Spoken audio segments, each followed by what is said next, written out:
Famous story channel में आपका स्वागत है। आइए आज हम आपको सुनाते हैं जैनेन्द्र कुमार की मशहूर कहानी खेल।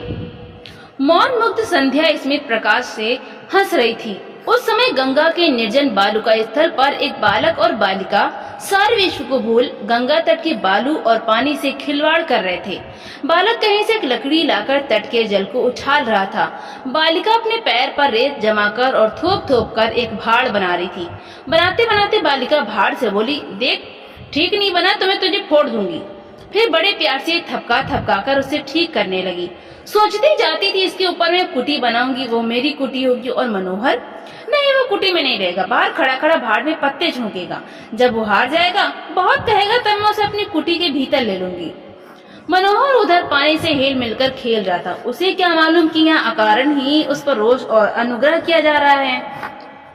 बालिका सोच रही थी, मनोहर कैसा अच्छा है, पर वो दंगाई बड़ा है, हमें छेड़ता ही रहता है। अब के दंगा करेगा तो हम उसे कुटी में साझी नहीं करेंगे, साझी होने को कहेगा तो उससे शर्त करवा लेंगे, तब साझी करेंगे। बालिका सुरबाला 7वें वर्ष में थी। मनोहर कोई 2 साल उससे बड़ा था।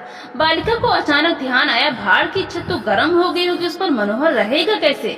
फिर सोचा, उस समय कह दूंगी, भाई छत बहुत तप रही है, तुम जलोगे, तुम मत आओ। पर वो अगर नहीं माना, मेरे पास वो बैठने को आया ही, तो मैं कहूंगी, भाई ठहरो, मैं ही बाहर आती हूँ। पर वो मेरे पास आने की जिद करेगा क्या? जरूर करेगा, वो बड़ा हठी है, पर मैं उसे आने नहीं दूंगी। बेचारा तपेगा, भला कुछ ठीक है, ज्यादा करेगा तो मैं धक्का दे दूंगी और कहूंगी, अरे जल जाएगा मुंह।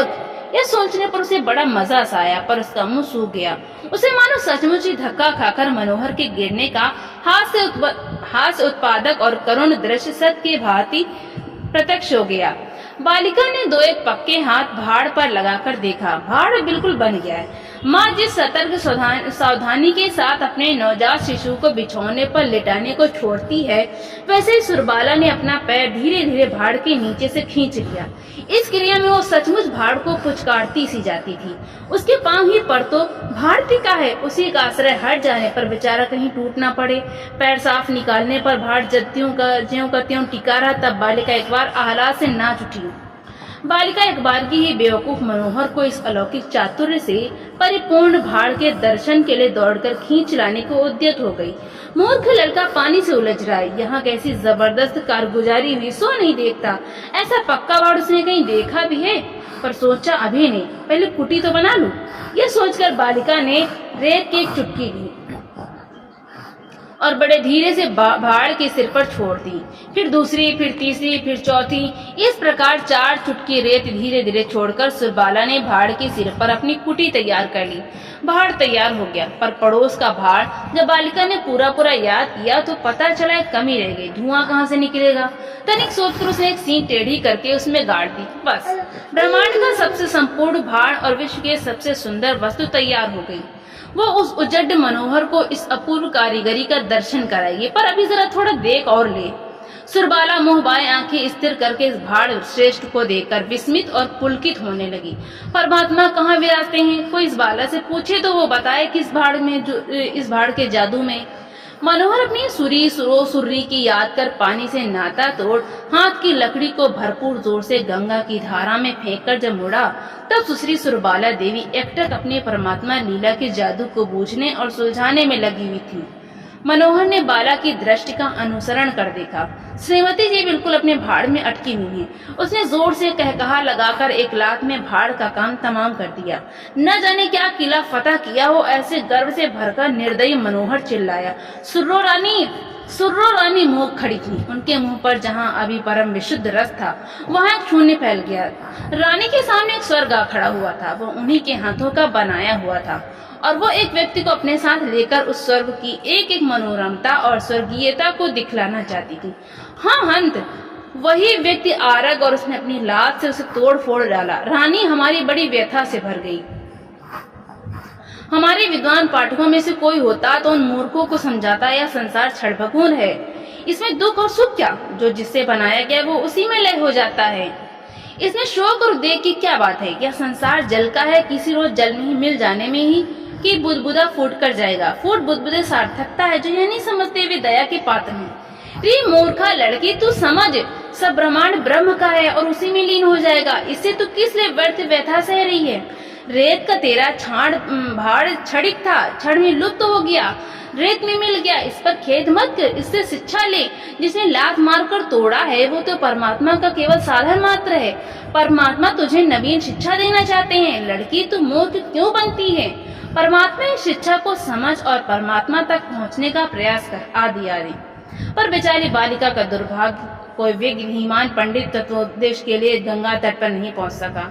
हमें यह भी संदेह है कि सूर्य एकदम इतनी जड़ मूर्खा है कि यदि कोई परोपकाररत पंडित परमात्मा निर्देश से वहां पहुंचकर उपदेश देने भी लगते तो वो उनकी बात को नहीं सुनती और न समझती।